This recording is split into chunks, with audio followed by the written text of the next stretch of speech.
Welcome to Billerica Public Library's May Book Buzz. Listen to hear about the latest and greatest books that you will find in the library this month. We hope that you will find one that catches your fancy, you check it out, and you enjoy a great read. Our first genre is contemporary fiction. The Shore by Katie Rund. Brian and Margot Dunn live year round in Seaside, just steps away from the bustling boardwalk and their daughters Liz and Evie. The Dunns run a real estate company, making their living by quickly turning over rental houses for tourists. But the family's future becomes even more precarious when Brian develops a brain tumor, transforming him into a bizarre, erratic version of himself. Amidst the chaos and new caretaking responsibilities, Margot faces an impossible choice driven by grief, impulse, and the ways that a small town life in Seaside has shaped her. Falling apart is not an option, but she can always pack up and leave the beach behind. The Summer Place by Jennifer Weiner. When her 22-year-old stepdaughter announces her engagement to her pandemic boyfriend, Sarah is shocked. But the wheels are in motion. Headstrong Ruby has already set the date, just 3 months away, and spoken to her beloved grandmother, Sarah's mother, Veronica, about having the wedding at the family's beach house in Cape Cod. Sarah might be worried, but Veronica is thrilled to be bringing the family together one last time before putting the big house on the market. When the wedding day arrives, lovers are revealed as their true selves, misunderstandings take on a life of their own, and secrets come to light. These are the confrontations and the revelations that will touch every member of the extended family, ensuring that nothing will ever be the same. The Perfect Golden Circle by Benjamin Myers. Summer 1989. Two very different men, traumatized ex soldier Calvert and chaotic Redbone, set out nightly in a decrepit camper van to undertake an extraordinary project. Under the cover of darkness, the two men travel the fields of England in secret, forming crop circles in elaborate and mysterious patterns. Designed so intricate, they inspire the kind of awe that the ancient Gothic cathedral in nearby Salisbury once inspired. As the summer wears on and their designs grow even more ambitious, the two men find their work has become a cult international sensation, and that an unlikely and beautiful friendship has taken root as the wheat ripens from green to gold. But as harvest time beckons and the media and the authorities begin to take too much interest in their work, Calvert and Redbone have to race against time to finish the most stunning and original crop circle ever conceived, the honeycomb double helix. The Boardwalk Bookshop by Susan Mallory. When fate brings three strangers to a charming space for lease on the California coast, the Boardwalk Bookshop is born. Part bookstore, part gift shop, part bakery. It's a dream come true for Bree, Mickey, and Ashley. But while their business is thriving, their personal lives are not. Bree, wounded by brilliant but cold parents and her late husband's ultimate betrayal, has sworn to protect her heart at all costs. Mickey has this divorce thing all figured out somehow. She stayed friends with her ex and her in laws until a new man changes how everyone looks at her and how she sees herself. Meanwhile, Ashley discovers that the love of her life never intends to marry. Can she live without being a wife if it means she can have everything else she's ever wanted? At sunset every Friday on the beach in front of the Boardwalk Bookshop, the three friends share a champagne toast. As their bond grows closer, they challenge one another to become the best versions of themselves. The Homewreckers by Mary Kay Andrews. Hattie went to work restoring homes for Kavanaugh and Son Restorations at 18, married the boss's son at 20, and became a widow at 25. Now she's passionate about her work, but that's the only passion in her life. Never love something that can't love you back is the advice her father-in-law gives her. But Hattie doesn't follow it and falls head over heels for a money pit of a house. She's determined to make it work. But disaster after disaster occurs, and Hattie's dream might cost Kavanaugh and Son their livelihood. Hattie needs money and fast. When a slick Hollywood producer shows up in her hometown of Savannah, Georgia, she gets a once in a lifetime opportunity. Star in a beach house renovation reality show called The Homewreckers, cast against a male lead who may be a love interest or may be the ultimate antagonist. Soon there's more at stake than bad pipes and dry rot. During the demolition, evidence comes to light that points to the mysterious disappearance of a young wife and mother years before. With a burned out detective investigating the case, an arsonist on the loose, two men playing with her emotions, and layers upon layers of vintage wallpaper causing havoc, it's a question of who will flip, who will flop, and if Hattie will ever get her happily ever after. The Measure by Nikki Ehrlich. 8 ordinary people, one extraordinary choice. It seems like any other day. You wake up, pour a cup of coffee, and head out. But today, when you open your front door, waiting for you is a small wooden box. This box holds your fate inside, the answer to the exact number of years you will live. From suburban doorsteps to desert tents, every person on every continent receives the same box. And in an instant, the world is thrust into a collective frenzy. Where did these boxes come from? What do they mean? Is there truth to what they promise? As society comes together and pulls apart, everyone faces the same shocking choice. Do they wish to know how long they'll live? And if so, what will they do with that knowledge? Our second genre is cultural fiction. Neruda on the Park by Clavis Natera. The Guerreros have lived in Northrop Park, Dominican part of New York City, for 20 years, when demolition begins on a neighboring tenement. Eusebia, an elder of the community, takes matters into her own hands by devising an increasingly dangerous series of schemes to stop construction of the luxury condos. Meanwhile, Asaba's daughter Luz, a rising associate at a top Manhattan law firm who strives to live the bogey lifestyle her parents worked hard to give her, becomes distracted by a sweltering romance with the handsome white developer at the company her mother so opposes. As Lou's father, Vladimir, secretly designs their retirement home in the Dominican Republic, mother and daughter collide, ramping up tensions and racing towards a near fatal climax. Love Marriage by Monica Alley. Yasmin is 26 and training to be a doctor like her Indian born father, and engaged to an upper class Joe Sangster whose formidable mother, Harriet, is a famous feminist. The gulf between the families is vast. So too is the gulf in sexual experience between Yasmin and Joe.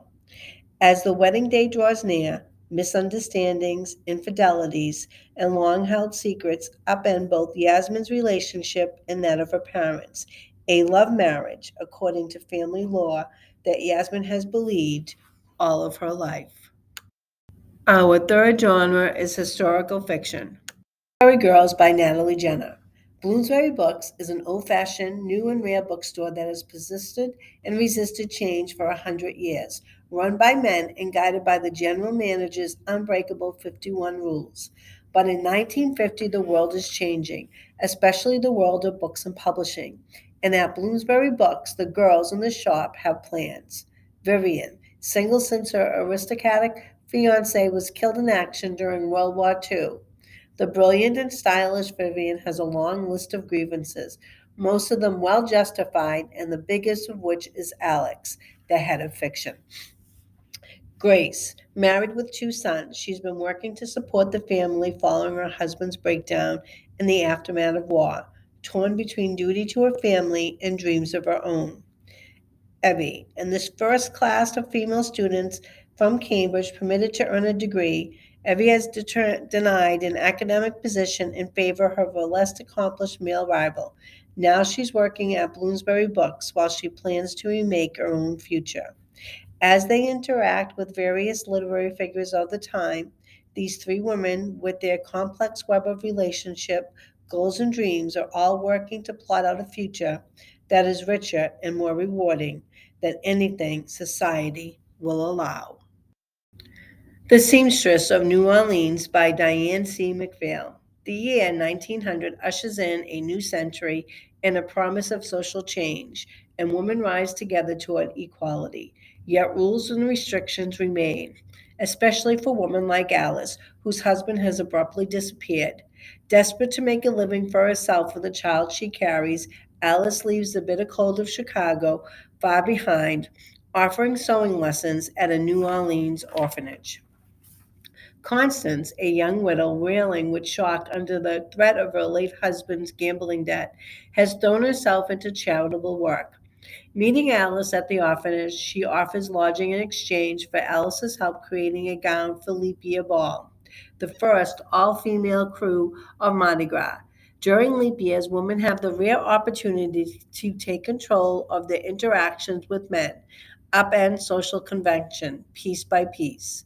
Break-taking gown takes shape, becoming a symbol of strength for both women and reflecting their progress toward greater independence. And as Mardi Gras festivities reach their fruition, a secret emerges that will cement the bond between Alice and Constant, even as it threatens the lives they're building. Our fourth genre is romance. When She Dreams by Amanda Quick. Maggie, assistant to the reclusive advice columnist known only as Dear Aunt Cornelia, to her readers, hires down but not quite out Private Eye Sam Sage to help track down the person who is blackmailing her employer. Maggie and Sam are a mismatched pair, and as far as Sam is concerned, Maggie is reckless and over her head. She is not what he had in mind for a client, but he can't afford to be choosy. Maggie, on the other hand, is convinced that Sam is badly in need of guidance and good advice. She does not hesitate to give him both. When the pair discovers someone is impersonating Aunt Cornelia at a conference on psychic dreaming, and a woman dies at the conference, the door is open to a dangerous web of blackmail and murder. Secrets from the past are revealed, leaving Maggie and Sam in the path of a ruthless killer who will stop at nothing to exact vengeance. Book Lovers by Emily Henry. Nora Stevens' life is books. She reads them all. And she is not that type of heroine.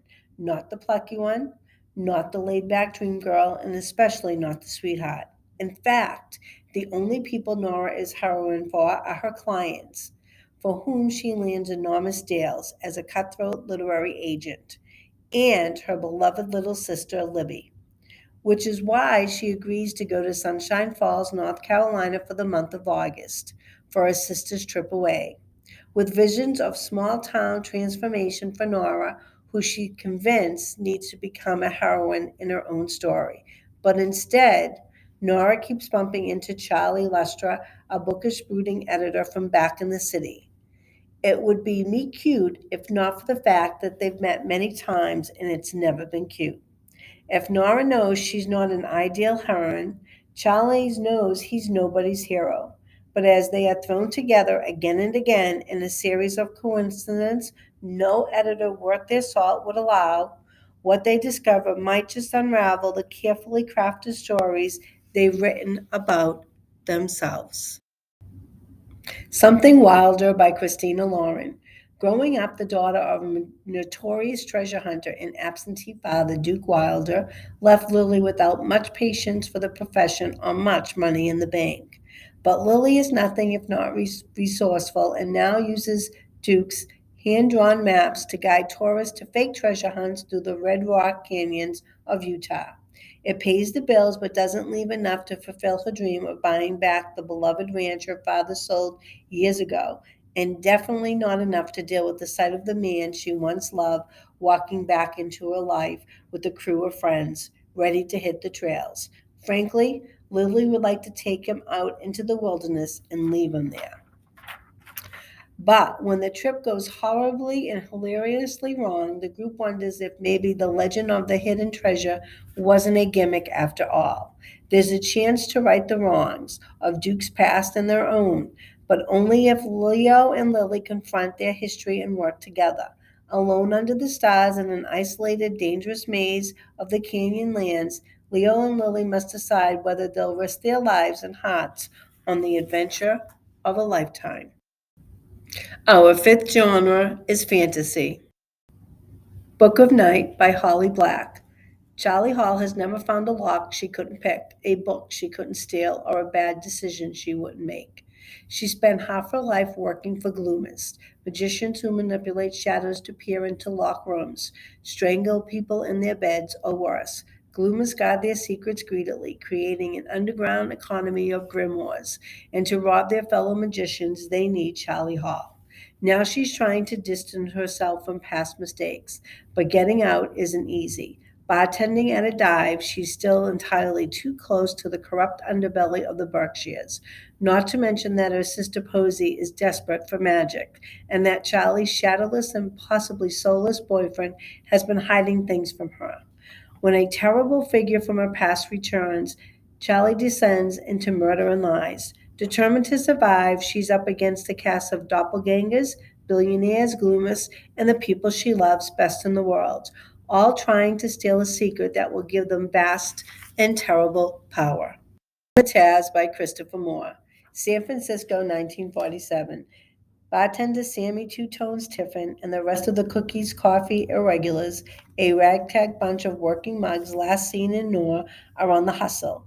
They're trying to open a driving school, Shanghai an abusive Swedish stevedore, and get Mabel, the local madam, and her girls to a Christmas party at the state hospital without alerting the overzealous head of the San Francisco Police Department Vice Squad, all while Sammy's girlfriend Stilton and her gal pals are using their wartime shipbuilding skills on a secret project that might be attracting the attention of some government men in black. And oh, yeah, someone is murdering the city's drag kings and club owner, Jimmy Vasco. Sure, she's next on the list and wants Sammy to find the killer. From Bad to Curse by Lena Harper. Wild Child Isadora is a thrill chaser, adept demon summoner, and despite the whole sexy evil sorceress vibe, also a cuddly animal lover. When she's not designing costumes and new storylines for the arcane Emporian's haunted house, Izza's nursing a secret, conflicted dreams of ditching her family's witchy business to become an indie fashion designer in her own right. But when someone starts sabotaging the celebrations leading up to this year's Beltran Festival with dark, dangerous magic, a member of the rival Thorne family gets badly hurt, throwing immediate suspicion on the Aramorphs. To clear the Aramorph name and step up for her family when they need her most, Isa agrees to serve as co-investigator, helping none other than Rowan Thorne get to the bottom of things. But as the unlikely duo follow a perplexing trail of clues to a stunning conclusion, Isra and Rowan discover how little they really know each other and stumble upon a maddening attraction that becomes harder to ignore by the day. Our sixth genre is science fiction. The Immortal King Rao by Vani Vara. In a future in which the world is run by the Board of Corporations, King's daughter Athena reckons with his legacy, literally, for he has given her access to his memories, among other questionable gifts. With climate change raging, Athena has come to believe that saving the planet and its shareholders will require a radical act of communion, and so she sets out to tell the truth to the world's shareholders. In an entrancing sensory detail about King's childhood on South Indian coconut plantation, his migration to the U.S. to study engineering in the world's transformed by globalization, his marriage to an ambitious artist with whom he changed the world, and ultimately his invention, under self-exile of the most ambitious creation of his life, Athena herself. This Time Tomorrow by Emma Strubb. On the eve of her 40th birthday, Alice's life isn't terrible. She likes her job, even if it isn't exactly the one she expected. She's happy with her apartment, her romantic status, her independence, and she adores her lifelong best friend. But her father is ailing, and it feels to her as if something is missing. When she wakes up the next morning, she finds herself back in 1996, reliving her 16th birthday. But it isn't just her adolescent body that shocks her or seeing her high school crush. It's her dad, the vital, charming 40 something version of her father with whom she is reunited. Now armed with a new perspective on her own life and his, some past events take on new meaning. Is there anything she would change if she could? Our seventh genre is suspense and mystery. Metropolis by B.A. Shapiro. But was it really an accident? Was it suicide? A murder? Six mysterious characters who rent units in or are connected to a self storage facility must now reevaluate their lives. We meet Serge, an unstable but brilliant street photographer who lives in his unit, which overflows with thousands of undeveloped pictures. Zach, the building's owner, who develops Serge's photos as he searches for clues to the accident. Mata, an undocumented immigrant who is finishing her dissertation and hiding from ICE. Liddy, an abused wife and mother who recreates her children's bedroom in her unit. Jason, who has left his corporate firm and now practices law from his storage unit. And Rose, the office manager, who takes kickbacks to let renters live in the building and has her own complicated family history.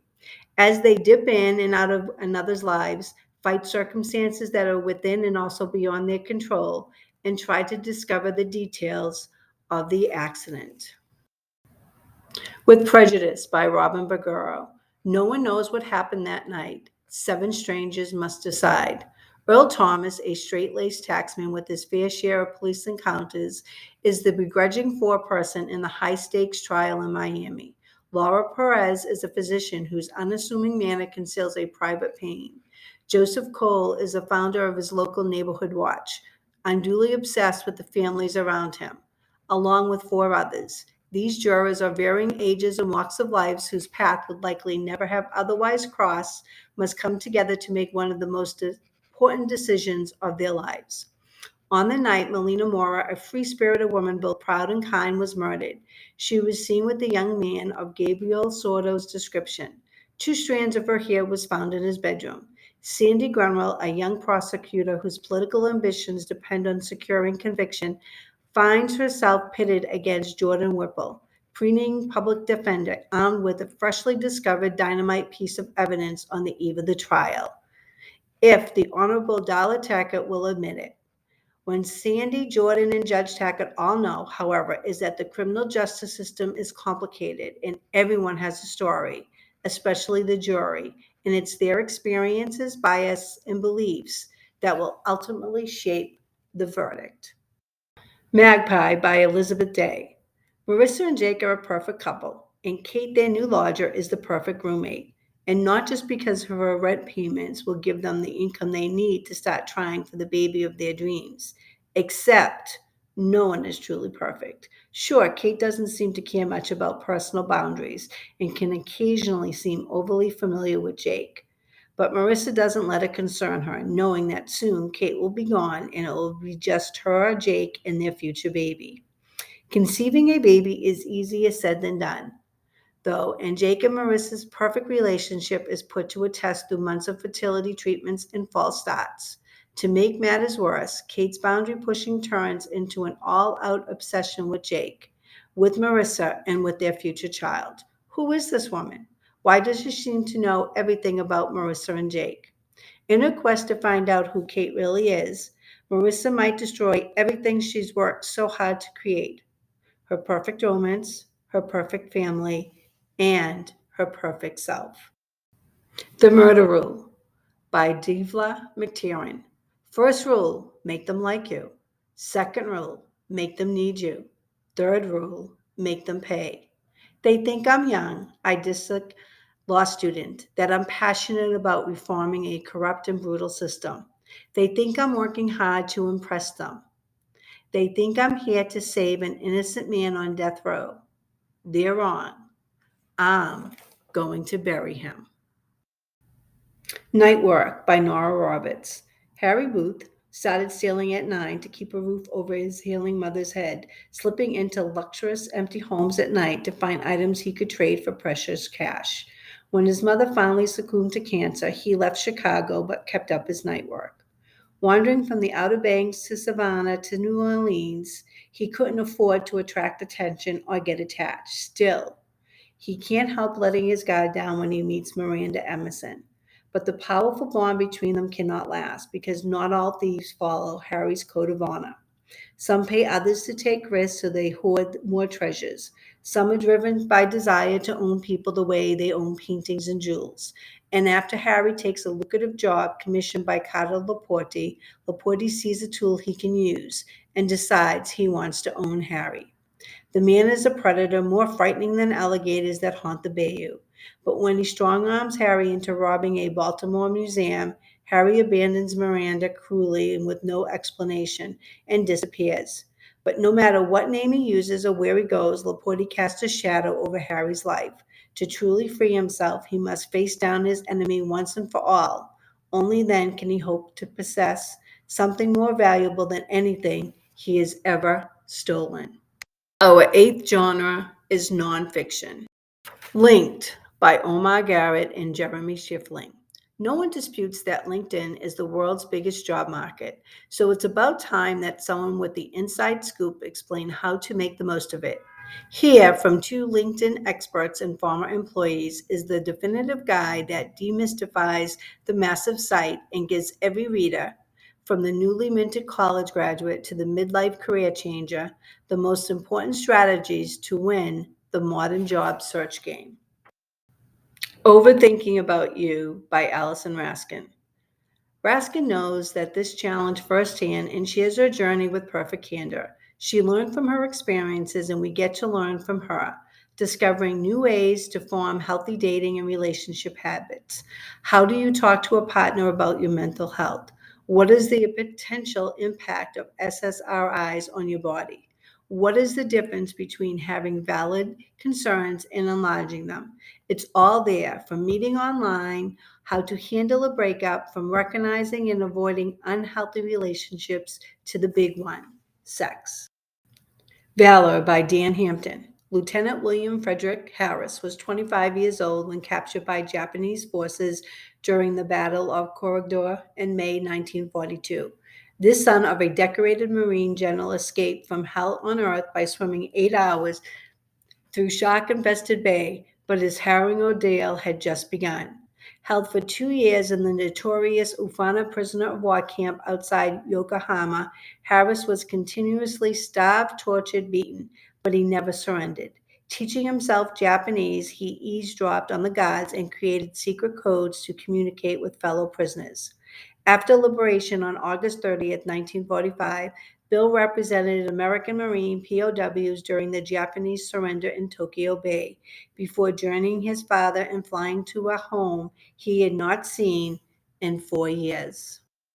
Trailed by Catherine Miles. In May 1996, two skilled backcountry leaders, Lolly Winters and Julie Williams, entered Virginia's Shenandoah National Park for a week-long backcountry camping trip.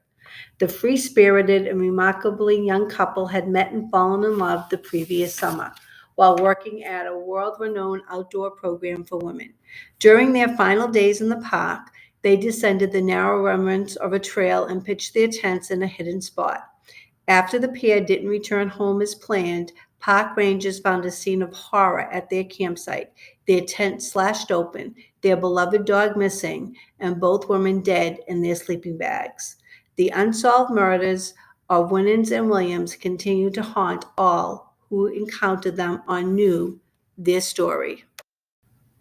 Our last genre is memoirs.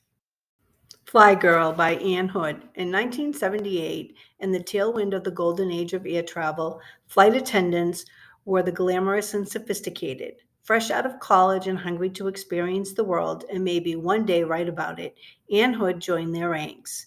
After a grueling job search, Hood survived TWA's rigorous bridge training academy and learned to evacuate 7 kinds of aircraft, deliver a baby, mix proper cocktails, administer oxygen, and stay calm no matter what the situation. In the air, Hood found both the adventures she dreamt of and the unexpected realities of life on the job. She dined in front of pyramids in Cairo, fended off passengers' advances, found romance on layovers in London and Lisbon, and walked more than 1 million miles in high heels. She flew through the start of deregulation, an oil crisis, massive furloughs, and labor strike. As the airline industry changed around her, Hood began to write her experiences of a flight attendant. Year of Horses by Courtney Maum. At the age of 37, Courtney finds herself in an indoor arena in Connecticut, moments away from stepping back into the saddle. For her, this is not just a riding lesson, but a last-ditch attempt to pull herself back from the brink, even though riding is a relic from the past she walked away from. She hasn't been on or near a horse in over 30 years. Although Courtney does know what depression looks like, she finds herself refusing to admit at this point in her life that it could look like her, a woman with privileged past, a mortgage, a husband, a healthy child, and a published novel. That she feels sadness is undeniable, but she feels no right to claim it. And when both therapy and medication fail, Courtney returns to her childhood passion of horseback riding as a way to recover the joy and fearlessness she once had access to as a young girl. As she finds her way once again through the world of contemporary horseback riding, Courtney becomes reacquainted with herself, not only as a rider, but as a mother, wife, daughter, writer, and woman. Magic Season by Wade Rouse. Before his success in public relations, his loving marriage, and his storied writing career, Wade Rouse was simply Ted Rouse's son, a queer kid in a conservative Ozark community. Wade struggled at a young age to garner his father's approval and find his voice. For his part, Ted was a hard-line engineer, offering little emotional support or encouragement. But Wade and Ted had one thing in common: an undying love of the St. Louis Cardinals. For decades, baseball offered Wade and his father a shared vocabulary, a way to stay in touch, to connect, to express those emotions.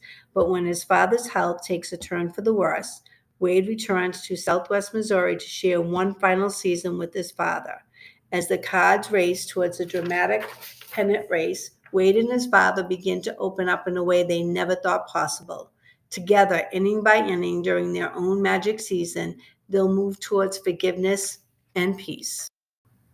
My Seven Black Fathers by Will Joando. Will tells a deeply affirmative story of hope and respect for men of color at a time when Black men are routinely stigmatized. As a boy growing up outside D.C., Will, who went by his Nigerian name Yemi, was shunted from school to school, never quite fitting in. He was a Black kid with a divorced white mother, a frayed relationship with his biological father, and teachers who scolded him for being disruptive in class and on the playground. Eventually, he became close to Kalfani, a kid he looked up to on the basketball court. Years after he got the call telling him that Kalfani was dead, another sickening casualty of gun violence, Will looks back on the relationship with an extraordinary series of mentors that enabled him to thrive. Without the influence of these men, Will knows he would not be who he is today, a civil rights and education policy attorney, a civic leader, a husband, and a father.